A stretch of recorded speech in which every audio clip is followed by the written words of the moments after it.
Optus Sport has officially sold their suite of assets in terms of their broadcast rights of football over to Stan Sport. So that deal is now confirmed, and Optus is shutting down. Optus Sport, I should say, should be very clear about that. Optus Sport is shutting down. So I think some of the particulars of this, it's the Premier League, the FA Cup, the NWSL, and the J1 League, the 4 competitions that are absolutely confirmed for Stan. You can still watch things that are on Optus until August 1, and then they drop off, and then Stan continues. But you can watch the Women's European Championships on both platforms. So Stan and Optus are going to be broadcasting them. Obviously, this is actually a really weird scenario, because when you see these kind of deals, if they're between like different media agencies, like obviously that is competition and someone's taking advantage of someone, and clearly Stan are getting a pretty good deal here, right? But I find it fascinating, Christian, that because like Optus is a telecommunications company that had like just its own little decade in sports media and now withdrawing from it, and they're selling the rights to a media entity, it's actually this very like friendly relationship. It's like we want to make sure all of our customers can go have a good platform, and Stan are going to do a really good job, and we're going to make sure the transition is really smooth, and they've been great dealing with us. And it's actually this kind of really friendly relationship, which I find really fascinating. But it does mean that Optus Sport is now gone. And this is, of course, the company that, yes, had a bit of an issue with the 2018 World Cup on the men's side of things, had to give that over to SBS halfway through, which is a real disaster, right? But for me, clearly the highlight of their existence will be the broadcast of the 2023 Women's World Cup in Australia. Obviously, they were the exclusive holder for all of the games. We had the Matildas ones on free-to-air as well, but that will be their legacy, really. You know, that tournament, which has such a profound impact on Australian football and women's sport in Australia at large, their name will kind of always be alongside that. And of course, they've done lots of stuff kind of with the local Australian community with their Football Belongs series as well. They haven't just, you know, kind of stuck to their area, as you could say, with the Premier League and all those competitions. They've really done well to present a really good voice for football in Australia. And as much as we talked about the benefits last week of, you know, the Premier League being alongside, you know, the European leagues on Stan, we are losing a platform which, you know, has done a lot of good for Australian football as well. Yeah, I mean, the Women's World Cup wasn't my first memory of Optus Sport. I think it was Euro 2020 when Italy beat England in the final. Yeah, okay. You just had There to it bring is. it up. Come on. Just had to. There we go. No, but I think, look, I've dare seen you. a lot of I've seen a lot of the comments on social media. I was just intrigued to see everyone's reaction, because obviously I'm not an Optus subscriber. I only had it for the major international tournaments. I'm not a Premier League follower, as you guys know. So I was just reading through the comments, and a bit mixed. Like, some were not very happy with the service, like lagging. Then another section of fans saying like they're going to miss it because it's sort of given them so much over the past odd decade. You know, watching, you know, their favorite Premier League club. So look, it's given a lot to football as well, Australian football. It's provided a lot of jobs to former footballers, for example. You know, Tommy Orr, he's made a name for himself, you know, as a pundit, sort of, you know, working a bit in the A-Leagues as well. So it's created a lot, and it's obviously going to be missed because we've just had it for such a long time, and it's going to be weird to see it move over to another platform, which is going to be Stan Sport. But I mean, look, you just hope that it's going to be a smooth transition, which I think it is. Like you said, Lockie, it seems that, you know, both parties just want the best for Australian football. And look, you have to turn your mind back to the Women's World Cup and the legacy that they, you know, sort of put forward, right? I mean, there was a chance for Channel 7 to gain all access to the rights, but Optus Sport had the faith in the game that it was going to, you know, sort of be this massive success, which it was, right? And sort of in hindsight, you think Channel 7 would want to, you know, pinch the rights to all the games, like seriously, because seeing all of the hype, and they wouldn't expect that in a million years, right? So thinking throughout the tournament, thinking like, what have we done? What mistake have we made here? We've just given Optus Sport this freedom to showcase most of the games. I mean, yes, the Matildas were the standout. They obviously had all those games, but I think besides the Matildas, just everyone got on board in that Women's World Cup, whether it be a Matildas game or not. And that's just what made it so popular and such in high demand. So look, the legacy they leave behind is, without a doubt, brilliant, I think, and it's going to be missed by a lot of section of the fans. So yeah, I just hope Stan Sport obviously take it on board and maybe propel it to the next level in terms of maybe a better quality streaming service, which were a couple of complaints as well with Optus. So Well, they yeah, have said, haven't they, that select games will be broadcast in 4K for the Premier League. Right. Which is, select games. Yeah, select game. I know that the Premier League, they only broadcast some games in 4K anyway. It's not all of them anyway. But there will at least be that option That's cool. moving forwards, which is pretty cool. Okay. So yeah, I mean, you just look at Stan Sport now having the rights. I mean, what's the punditry team going to be? Is Craig Foster going to stay on? Are you going to get Robbie Slater back in there? Who knows? So it's going to be intriguing. But no, I think for Premier League fans, just have a bit of a change in the mix-up. I don't think it'll hurt. But then the next layer to this is kind of, is Optus Sport shutting down good for Australian football fans? Which is a very complicated question. Like we said last week, Jacob, for the kind of end consumer sitting on their couch, only wanting to pay a certain amount for just one subscription. If you're a fan of European and English football, you're buying a subscription to Stan Sport. And I know there's plenty of comments in our comment section on YouTube talking about the pricing of things, and Optus and Stan, they're not cheap subscriptions, especially in the world we live in at the moment. And you want to provide a lot of value, and having those competitions together really helps on that part. Then you have, the kind of media industry, as we're kind of touched into, and Christian just spoke on it really well, and the fact that, despite the fact that as you have talked about before, they were probably losing money on the broadcast side of things, they were doing that to sell phone plans, and the fact that they needed that media entity meant that a lot of Australian football people, very passionate people about football, were getting employed in the football space, which is something we desperately need and we don't want to lose. And obviously Stan will now have to scale up, and hopefully we don't lose too many of those people. But there's that side of it as well. And then it's funny because we almost talk about this in two different respects. As much as we want, one streaming platform, we don't want to pay too many subscriptions. We've also talked plenty of times, probably more specifically about the A-League, that we want as much competition to hike up the prices to pay for the broadcast rights. So it's a very, very fine balance.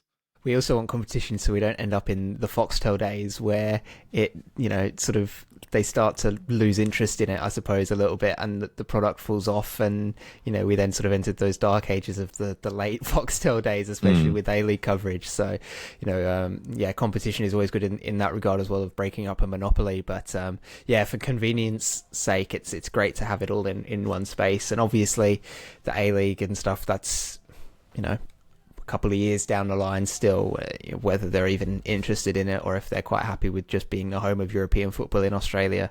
And we kind of had this discussion on the last episode as well, as in terms of where actually, what sort of branding works best for the A-League in terms of where it's then placed amongst the roster of sports available. But yeah, I think that it's just great to see money coming in now for football. I mean, obviously the Premier League, it's always been a big draw for broadcasters, but this arrangement that they've entered into is in the hundreds of millions of dollars, and it's not an insignificant sum of money even for a massive media company. So it's it shows that there's, while there's always talk about there not being interest at the consumer level in football in Australia, I think it shows that there is, and that these companies are willing to back that. And I do think that it's going to be awesome to have it all in one place. It's going to be super convenient. Like you said, if you're a fan of European football, or especially English football, you're probably going to end up with a Stan subscription now moving forwards if you didn't have one already. Yes, it sucks for those of us that had Optus Sport, and now it's like, oh, well, now we've got to go. And it was, obviously convenient for myself because it was just bundled in with my phone anyway, so I didn't have to think about it. But, to be able to just move away and at least have everything in one spot. I'm cutting down on another subscription. There are definite positives to it, but I do think that we also need to be wary of not letting it get to a point where this one player in the market is able to just gobble up everything and sit there quite content with it. Knowing that there's potentially better offerings out there, which is, like I sort of said, how things ended up in this sort of situation in the first place. So look, I think it's great. I'm pretty confident they'll deliver a much better service than Optus did. Like I said, there's great memories of Optus Sport. I'm sure we've all had them, and like you said, Lockie, it's the Women's World Cup or the Premier League or whatever it might be for people. But there were a lot of genuine critiques of their service as a whole. The 720p's, the really laggy streams, just all that sort of stuff. And Stan has, by all accounts, done a really good job with that in the last couple of years. So what actually defines like a better service for you, do you reckon? Well, I think just a more stable viewing experience. And I don't know if this is just isolated to me, but I just found that using the app, especially on the phone for Optus Sport, was incredibly just buggy and laggy. Sometimes it would just close the stream down and then reopen it, and then you'd hit a buffer, and then it just was like, I feel like the more streamlined things can get for it, the better, and just sort of improve the viewing experience in a way, right? Like I don't think that the app was clunky to use or anything like that. It was pretty easy. I've not used Stan, so I can't comment on that. But I think just in general, the viewing experience, I think just smooth as it can be is I think the best for people, and like, yeah. Sorry, no, I've just clocked the fact that Arsenal have now been in the Champions League for 2 years, but you haven't been using Stan. Let's leave that one alone. Illegal streaming service, maybe. Yeah. Never, Christian. I can't really think that of me. Glenn on YouTube says the Optus coverage has been great. I just hope Stan keep the same service we have received from Optus. We don't need Aussies to provide commentary or comments. The Premier League productions coverage is brilliant. So that's another level of it as well. Do we, Christian, do we want Foz and Boz and Adam Peacock on the couch like they do for the Champions League and doing the pre-games, doing the half-times, and have that kind of Australian flavour in it? Because Optus very much didn't go down that direction. They had some complementary things like the podcast with Mark Schwarzer, etc., but they kind of left that Premier League productions thing to itself. I mean, yeah, it's hard to say. I think people are going to be different, right? I mean, you look back at the days of Fox What do you Sports. want? What do you want? Well, I'm not really a Premier League fan, so I don't really care, to be honest. But look, if I was one, I'd probably stick to the English service, that the English commentary team over there, because look, they're obviously based over there. They obviously know more about the Premier League than obviously the average Australian. Like, no disrespect to Adam Peacock or whoever would be running it over there at Stan Sport, but I don't know, it just probably give the viewer just a better experience overall. It just make you feel more as if you're sort of part of it, the Premier League, if that makes sense. That's probably my preference, but I think either way, I don't think fans would be too fussed. I mean, as long as you get, a decent knowledge of the game, just talk about it. Whoever's on there, I'm sure, Adam Peacock, Craig Foster, Boz, whoever's on it, it's going to be like, it's not going to be too bad. So I think, look, it's on Stan Sport. You just have to get on with it, and whichever way it sort of flips. So I just think, suck it up. just be grateful, and just be entertained, I guess. Yeah, I think I want the Australian flavour.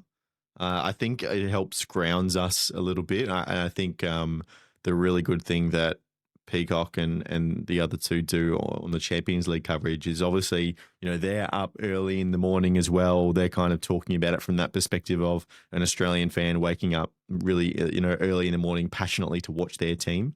And I think that's a unique way that Australia broadcasts, European football that is, obviously, it's not missed. They're not trying to do that, but it's something we don't get with like a productions company, I would say. Here's an idea. Like a lot of the figures that are involved in this sort of thing in Australia are, they have obviously played in England and in, the Premier League or Division 1 or whatever. Do we bring in some of those newer players who have, they're still Australian that played in the Premier League, but that maybe, an Aaron Moy, a Mile Jedinak, like those who, because it's, there's obviously this is no disrespect to any Australian player who's played in the Premier League, but a lot of them it was decades ago now, and it's getting to the point where the game's evolved and football in England has evolved from then. Is there then going to be a benefit of bringing in some of those newer guys who were involved up until quite recently in the Premier League? They sort of know more about the modern sphere of football in England. I just think that could be really good insight, that there's the opportunity to tap into that, where I think it's great to, like you said, with the Champions League stuff, of having that perspective of these Australian guys that have woken up really early and are kind of a little bit woozy a little bit, but I think for the Premier League, if you can get guys in who are super knowledgeable about what things are like there now, I think that could then elevate it beyond what you're getting just from the world feed or from the British broadcasting. Yeah, I like it. It doesn't even have to be like replacing either. Like you're just going to have a bigger roster. Yeah. Obviously, we have the same three guys that do all the different mornings, and they have different complementary pieces around. But like, you have Manchester United versus Liverpool. Yeah, you're going to bring Mark Bosnich, and Yes. if you can get Harry Kewell, put them next to each other with an Adam Peacock. Like imagine those three for a game like that, and then for some of the other games, you rotate them around. You get an Aaron Moy for like a Brighton or something like that. And you spin it around. I think that'd be a pretty cool angle as well. I mean, obviously, if they're up for it, like you got to find the right people. You got to sign your talent.